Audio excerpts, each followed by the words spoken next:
Bankruptcy and foreclosure on your home. A frightening thought, isn't it? To understand how and why it happens to thousands of Australians every year, listen for just 36 minutes to make sure it never happens to you or your children. I am the Constitution of the Commonwealth of Australia. I am the most important document in this land. Without me, all other contracts and agreements are worthless bits of paper.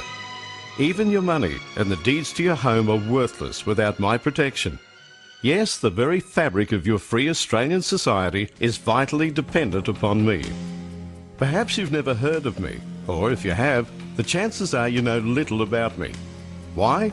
Because there are those living among you who are deadly afraid of me. They've kept me out of your schools and universities for decades, and they fully intend to have me quietly hidden away from you. Why? Because I am the rule of law, the moral law, and not the rule of men. Listen to my story. Although I was born in July 1900, my original ancestor was carved in stone on Mount Sinai 3,500 years ago. Those 10 commandments have remained unchanged throughout the centuries, and not one word will ever be changed. Jesus brought those 10 rules together perfectly in 2 simple commandments in the New Testament. If you love the Lord your God and love your neighbour as yourself, then you break no laws. That is the true meaning of those words. You are not under the law unless you break the law. If you do not break the rules of the road, you're not subject to them. Break them, and you are subject to them and will pay the legal penalty. Those 10 commandments are not oppressive. They are the foundation for maximum freedom and rights for individuals in any nation at any time in history. 8 centuries ago, another great ancestor of mine was born, Magna Carta, one of the most magnificent documents ever written by man. The people of England, the barons and the church leaders, had had enough of King John behaving like a dictator, so they made him sign the Magna Carta in 1215. It guarantees so many freedoms, rights and responsibilities that you take for granted today, but you have been kept from knowing about. The Magna Carta is common law and is part of me today. It declares, "No free man shall be taken, indeed imprisoned, either dispossessed or outlawed or exiled, or in any manner destroyed, except by means of the legal judgment of his own equals, indeed the law of the land." Common law. His own equals, plural, is a jury of 12 people. A single judge is not an equal and can never be because no individual is unbiased. After King John was put in his rightful place, the Habeas Corpus Act was established in 1640 and secured in 1679. It states clearly that no one can be jailed without a proper jury trial. A suspected criminal may be reasonably detained until a jury trial occurs, but a jail sentence cannot be legally ordered because on July 5, 1641, Habeas Corpus also abolished the Star Chamber, where a single judge made orders. It was also known as the Star Chamber of Satan and was despised by parliaments and the Church. It was outlawed for 400 years because of its anti-Christian procedures, but in 1975 it was re-established in Australia disguised as the Family Court. More of that shortly. The Bill of Rights was written into law in 1688 with additional protections. It is part of me today. It is common law. In 1899, I was adopted by the Australian people in a referendum, and I became your most important deed in 1900. I became well known in your homes, and you knew that my rules apply to everyone, no exceptions. I was taught in your schools and universities up to 1975. I am drawn from the very best of the tried and tested wisdom of the centuries for the rule of law for any nation, not the rule of greedy men who have no allegiance to anyone but themselves. I am written in simple English in numbered sections dealing with various areas of your life and your culture. Read me. I am straightforward and easy to understand. You can download me from this CD into your own computer and print copies for your computerless friends to read and get to know. Since 1900, there have been amazing changes in technology, and whether you drive a horse and buggy or the latest supercar, human nature does not change. Those wise men who hammered out my words over the centuries knew this, and they allowed for it. Yes, I can be changed, but only by a majority of you, my people, in a majority of states, in a referendum. And this includes the so-called laws of local councils. They call them ordinances. Yet they continue to illegally create new laws and bylaws without your knowledge or consent. That includes any laws that tamper with your food, your water supply, or even daylight saving. In September 1988, they tried to sneak a new law through which would give local councils the power to make new laws as they pleased. This was rejected by you, my people, in that referendum. Any council laws that conflict with common law are illegal. No one, not even a policeman, may legally enter your property without your consent or a proper judiciary order. If anyone says they're authorised by a town council, that is a lie. No council, no government department, nor any private organisation can authorise one person to make a rule over another. Those counterfeit policemen and women have no legal authority over you, no matter who they say they work for. So if they do enter your property, threaten you in any way, or try to take anything which is legally yours, have a video camera ready and record it. They hate it. Remind them that an order by a single magistrate is not a judiciary order. It is illegal because it is a violation of common law in the Criminal Code Act 1995, Section 268(10). Any council laws that conflict with common law are illegal. Proper rules are not oppressive. They're there to protect freedoms. Before we play golf, we all agree to abide by the rules. The ball should be played where it lays, is to be obeyed by everyone.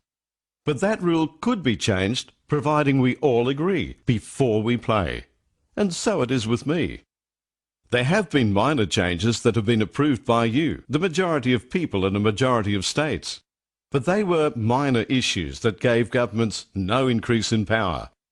Since 1900, they attempted to get more power over you 46 times. But through national referendum, you rejected 40 of them.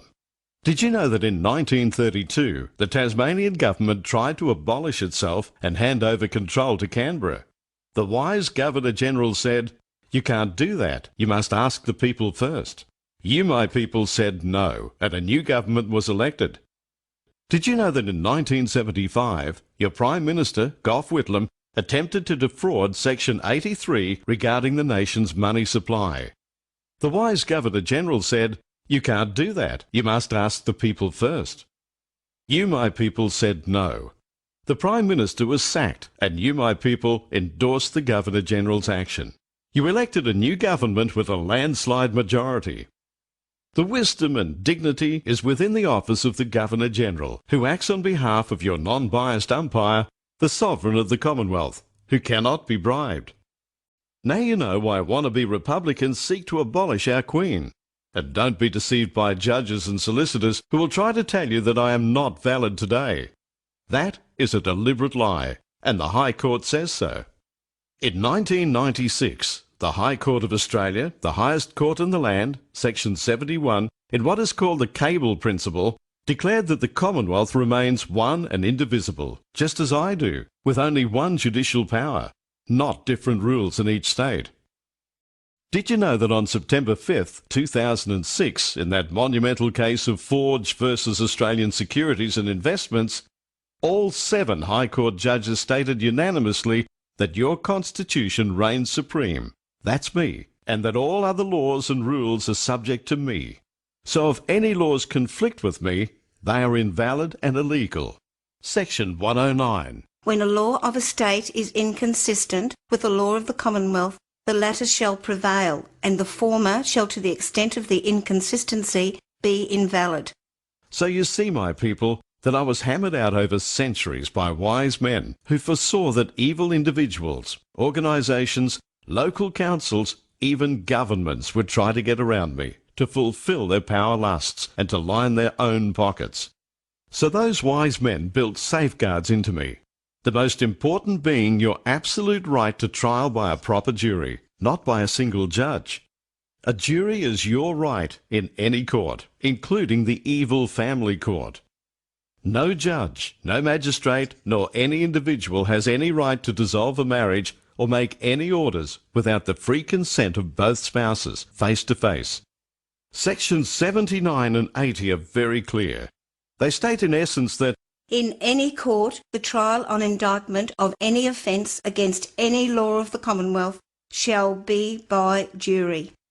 today your rights to a jury in civil matters are ignored. But if a criminal offence is identified, you have the right to file a private charge via the Melbourne Magistrates Court, and after the Crown authorities have declined to present, then the legal right to apply for a grand jury in the Supreme Court of Victoria now can apply. You have little chance of a jury for civil matters, so it's better to settle out of court and save the so-called legal fees. Marriage is a Commonwealth issue, Section 51, and the Bible laws, especially in Mark chapter 10, all of it, are the guidelines. In fact, if any section of me is to be interpreted, then the Bible laws prevail, as stated in my preamble. To ensure safety, we all drive on the left-hand side of the road. Likewise, in our society, we all abide by Christian principles. When you're asked to swear on the Bible, not on any other document, it means that you and the judge and everyone in the courtroom accepts that the Bible laws are supreme, even above me, because my rules are derived from the laws in the Bible. For example, there were 12 disciples, and 12 has been the number of jury persons selected by Christian societies to be, in effect, judges plural, with a small j. That is the word in my section 79, which has court in a lowercase c and judges plural with a lowercase j. This is most important. Small c court is simply a hearing, and no judgments nor orders can be made there without your consent. Small j judges plural is a jury. A judge is not a justice without a jury decision. If you face a judge who went to law school later than 1975, you may need to inform him that there have been no referendums to tamper with Section 79 or 80 or 109. If he disregards your legal right to trial by jury or attempts to dismiss your case, you must challenge the jurisdiction of that court and demand a proper jury of 12. Any order by a single judge, magistrate, registrar or anyone without your consent is invalid and also carries severe penalties against them, as listed in the Crimes Act, Section 43, for obstructing the course of justice. Judges and solicitors are deadly afraid of juries and will stop at nothing to keep them out of the courts, even threats of ridiculous fees. And if that doesn't frighten you, they've used force and harassment, off the record of course. What used to be the police service has become the armed police force. However, you are bound to obey orders by a proper policeman, and if his actions are proven to be incorrect in a legal court, then the rule of law will prevail. There are many good police officers who have taken the oath of allegiance. It's at the end of the Constitution on this CD, and they do act morally and responsibly, but they fear the sack and their super if they don't conform and obey orders, legal or otherwise. Nevertheless, one of the results of the Nuremberg trials is now adopted worldwide. It states that even if you're obeying orders to commit a crime, you are personally guilty of that crime. The judiciary will try to confuse you in legalese language. Some will rant and rave at you, some may ignore you and even attempt to order you to leave the court. But take no notice. Stand up to them and know your constitutional rights. Remind them that the court does not belong to a single judge. It is your court, the People's Court, and has been since 1215. When you go to court, do not go alone. Take a group of friends to witness the proceedings. It is a public court. They have every right to be there. Sections 79, 80 and 109 are most important. Learn them off by heart. 2,000 years ago, the wisest teacher in history challenged the evil judges and lawyers face to face in Luke chapter 11, verses 46 and 52 in your New Testament. Look it up. But their descendants are with us today in every nation. They have not changed their nature nor their plans, only their appearance. Listen to me, my people. I am the rule of law. But those who Jesus rebuked on several occasions seek the rule of men. That means ultimately Republican dictatorship. Now you say that USA is a republic. Yes, it is. But what has prevented it becoming a dictatorship is they have the Second Amendment in their constitution, the inalienable right to bear arms. No dictator can successfully take over a nation while the people are armed. Did you know that in Switzerland and some American counties, you can be fined if you do not have a gun and ammunition in good working order in your home? Switzerland has little crime and no home invasions. In Australia, there are people promoting the idea of Australia to become a republic, but few, if any, have a clue what kind of republic they want. But they do have one thing in common. Their number one objective is to eliminate me, your constitution. Why? Because that is exactly what has been done by every dictator in history. Step 1, disarm the population. Step 2, plunge the nation into impossible financial debt. Step 3, a republic. Step 4, a dictatorship, worse than any that has ever occurred in history. In 1990, Kim Beazley was asked a question in Parliament from Senator Button. Beazley replied, "The United Nations has given the federal government a mandate of ownership for housing, farms, property and business to government control, once the Republic has been proclaimed." So there you have it, the real purpose behind the push for a republic, which will become the worst dictatorship in history. Why? Because of today's money power. Over history, money has been in many forms: gold and silver, cattle, coconuts, and even rum in the early days here. Money is a far superior system to barter, and there's nothing wrong with lending to invest in a productive profit-sharing venture. But to charge interest on created money is the root cause of all economic problems. How ludicrous it would be if a railway organisation employed a printer to print their tickets, and the printer says, "Because I created these tickets, I own them, and I will lend them to you at face value plus interest." You say, how ridiculous. But that is exactly the way it is today with the money system. Have you ever heard of a train not running because they didn't print enough tickets? Of course not. But that's just as stupid as saying you can't build roads or schools or whatever we need because we lack the money. We have the materials, the man and machine power, and the skills to make it happen. So how can you say there's not enough money when in reality money is nothing more than a sophisticated ticket system? Today, the money or ticket system is 95% computer blips and only 5% notes and coins. It is created and controlled exclusively by the banks. It is the system which causes your problems, the mathematics. If the interest rate is 5% on a $100 loan of new money, then 100 plus nothing does not equal 105, which is the amount the banks demand you pay back. The extra 5 is not created, so the nation as a whole can never get out of debt to the banks. It must keep borrowing more to continue. Mayer Amschel Rothschild was from a family of goldsmith moneylenders and said, "Give me control of a nation's money supply, and I care not who makes its laws." So how did the Rothschilds and others become so wealthy? Around 1690, the English King William needed money for a war with France, so he borrowed £1.2 million, a staggering amount, from the goldsmith moneylenders. Their reward? He granted them a charter for the Bank of England in 1694, which made it legal for them to charge him 8% interest. This was the beginning of the modern privately owned banking system. It has taken them only a few hundred years to become the only source of money, and your slave masters. Did you know that the Reserve Bank is not a government operation? It became independent in 1960. It creates money out of nothing. But that is not the problem, as you'll see. The problem is the Reserve Bank is just like the printer for the railway tickets.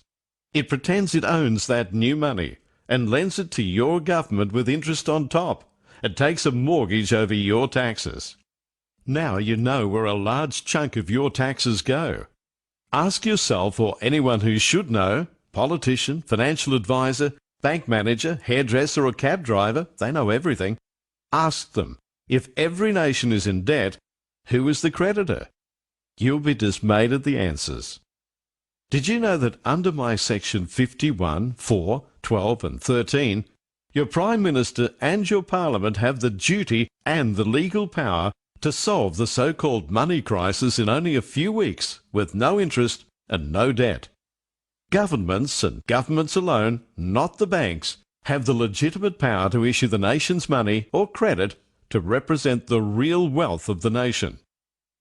The Nullarbor Railway was built under the rules of Section 51. No interest, no debt. You may ask, if it's as simple as that, why isn't it being done now by either side of politics? Why? Because many rich people and the judiciary benefit from the existing system. They don't want it changed. Did you know that cost orders in today's courts are the greatest fraud ever perpetrated upon you, my unsuspecting people? It's a huge extortion racket. In 1640, Habeas Corpus Act, which is also contained within me, ordained that unless and until a jury trial is held and an event of a judicial nature occurs, no costs are payable by either side in proceedings, regardless of any direction from any Parliament. In other words, only a jury can award costs, and any ruling made by a single judge without your consent or a jury is illegal and invalid. Period. On August 20th, 2001, the penalty was fixed at 25 years jail for both the solicitor and the judge who commit the crime of costs orders. It comes under slavery in the Criminal Code Act, Section 268(10). Did you also know, my people, that variable interest loans are illegal? For a loan contract or any agreement under common law, there are 8 essential elements. There must be an offer, acceptance, sufficient consideration, capacity to contract, intention to enter legal relations, legality of purpose, genuine consent, and certainty of terms. Variable in the Oxford English Dictionary means uncertain.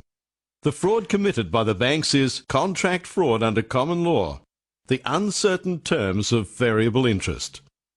Did you know, my people, that banks never lend depositors money? All bank loans are new money created out of nothing.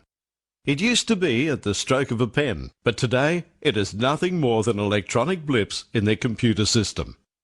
Traitorous politicians have given the banks the power to create the nation's money, which they lend to you, and they demand interest on it.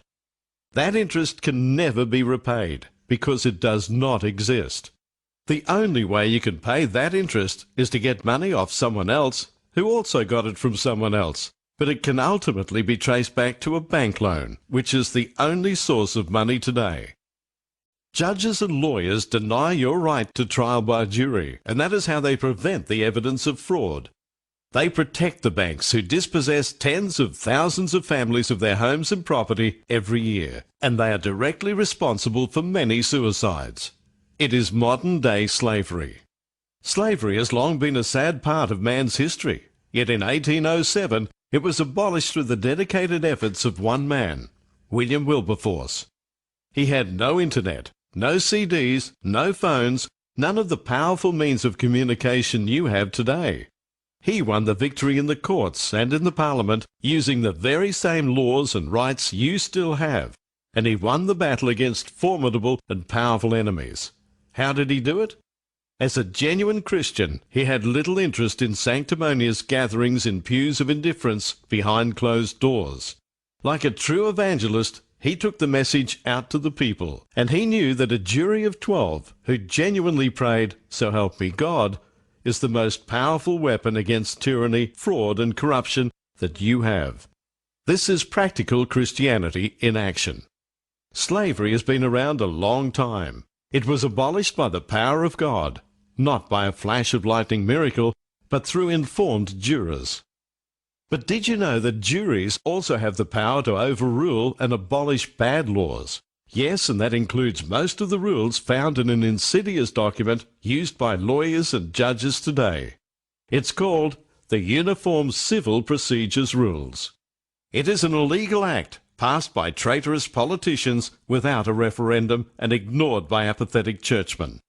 Most of it would be thrown out immediately if exposed to an informed jury.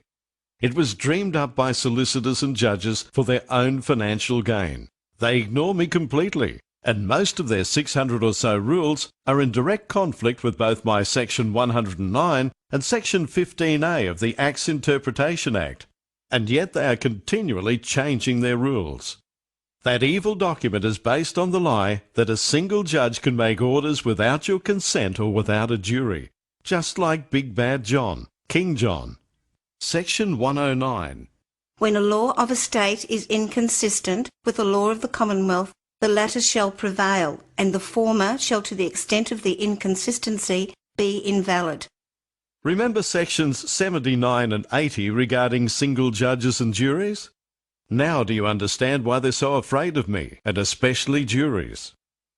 Your slavery today is not with whips and chains. It is much more subtle. It has crept up on you, especially over the last 50 years. You say, slavery? What slavery? Then why are you going to pay over $1 million for your $300,000 home? Who gets the extra $700,000? Why do you pay up to half your income in taxes?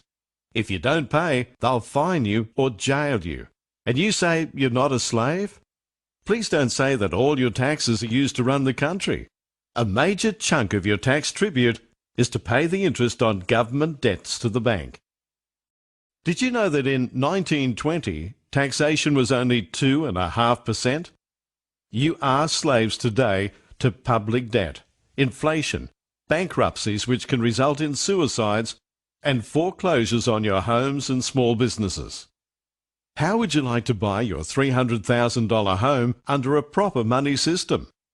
The $300,000 is made up of raw materials and human effort, nothing else. Under a proper system, your home loan is really credit granted to you for your future work and production. That is, your ability to repay. Regardless of who prints the money, tickets or electronic blips on a computer, be it government or even a bank operating legally, your new home represents an increase in the national wealth, namely one house. But there is one extra human effort to include. That is the bookkeeping for that new money. Suppose you make 300 payments, so someone has to do 300 bits of work. Allow them $50 per payment. That's a total of $300 by $50, or $15,000. So the total cost of your home should not be $1 more than $315,000, and that is the amount to be created. And you agree to repay it at $1,050 per month for 300 months, or 25 years. Listen carefully. Under that proper system, there would be zero inflation. But under the current interest system, you must repay over $1 million. That, my people, is the source of all inflation, and that is your slavery. You can defeat this modern slavery by firstly reclaiming the courts. They belong to you, my people. Read my Chapter 3 for the administration of justice. Don't be deceived by judges and solicitors who will try and tell you that I am not valid today. The High Court says they're lying. When you play your part to make sure this CD is widely distributed, there will be vicious reaction when you start taking banks and solicitors to court in thousands of actions for their fraud. That is, variable interest and costs orders. You can go back 6 years. Now they'll argue that if every trial is going to be by a jury, then the courts would be jammed. Not so. Did you know that when a jury trial is actually granted these days, over 90% of cases are settled out of court before the jury trial? It is solicitors who encourage the ongoing court actions. They grow fat off their incestuous system. Now you know why they desperately protect each other against anyone exposing their crimes and fraud. It's been well known that for